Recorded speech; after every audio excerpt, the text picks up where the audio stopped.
আমাকে বিভিন্ন হোটেলে নিয়ে যাওয়া হতো, মেঘনা, যমুনা, এই সমস্ত হোটেলে নিয়ে কাজ করে। ও আমার জীবনটা পুরো নষ্ট করে দিয়েছে, পুরো বরবাদ করে দিয়েছে, এবং আমার বাচ্চা দুইটার জীবন নষ্ট করে দিয়েছে। নারী পাচারকারীর চক্রের হাতে পড়ে তছনছ হয়ে গেছে হাজারো নারীর জীবন। তাদের মধ্যে একজন যার ছদ্মনাম শিল্পী। প্রেম করে বিয়ে হয় তাদের, কিন্তু এরপরই বুঝতে পারেন তার স্বামী নুরু একজন নারী পাচারকারী। ও সবকিছু আমার জানা শুনেই করছে। শিল্পীর ঘরে দুটি সন্তানও হয়, তা সত্ত্বেও ভিন্ন নারী পাচারকারীদের কাছে সুযোগ বুঝে নিজের স্ত্রীকেও বিক্রি করে দেন স্বামী নুরু। আমাকে বিভিন্ন হোটেলে নিয়ে যাওয়া হতো, মেঘনা, যমুনা, এই সমস্ত হোটেলে নিয়ে কাজ করে তো, ব্যবসা করে তো।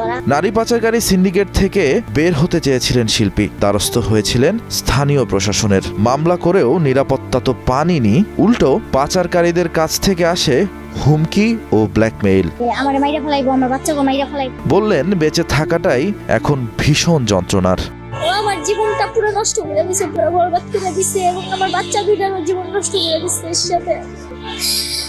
কখনো বিয়ের কথা বলে, কখনো হচ্ছে আপনার চাকরি ভালো দিব, কখনো হচ্ছে অন্য উন্নত জীবন দিব, এই সমস্ত বলে তাদেরকে নিয়ে আসে। পরবর্তী তারা প্রতারিত হয়।